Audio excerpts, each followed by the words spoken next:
Hey Militians, did you know there is a Lord of Dumbarton, and that he has an NPC portrait? Or that the paintings around Wrath Castle are based on real famous paintings, just given a Mabinogi spin? Probably not. Today I'm going to share with you a bunch of fun facts and obscure pieces of lore from Mabinogi that may be overlooked when playing through the generations. So let's get started in the town of Tirtonel. The mountain range that the town is located in is called the Morn Mountains. The stream that flows through town is called Adelia Stream, which is named after a priestess who lost her life protecting the town from Fomorians many years ago. The stream's fresh water comes from the glaciers and snow of the Moonhide Valleys. Until the introduction of Lake Abney, the fishing pond in Tirtonel was the only place a carnivorous fish could be caught. And yes, that is 100% a shark.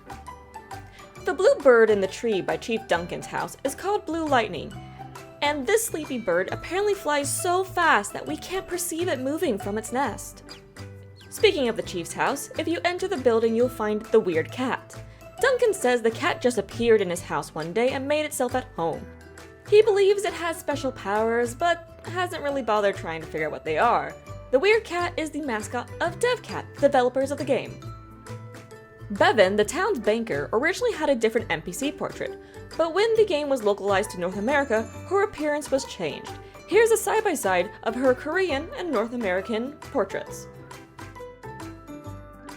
The innkeeper Pyrrhus was an avid adventurer of Erin, having even traveled to Kanata, a region that is not yet released in the game.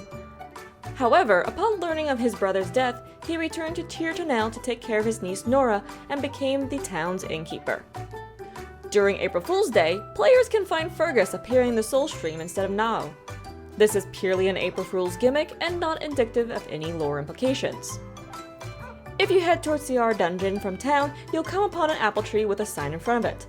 The sign reads, Open Beta Memorial Tree, 2008-03-05, Art D.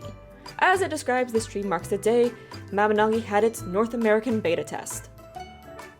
Before the release of Chapter 3, Generation 9, Pyric, an NPC of the upcoming town of Taltien, could be spotted strutting around the logging camp in Dugald Isle.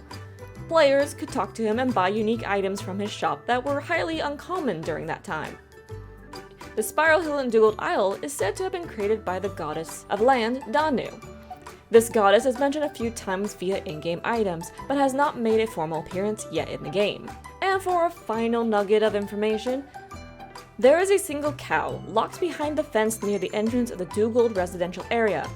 She is always behind this fence, thus this isn't a mistake in spawning patterns, but a deliberate act by the developers.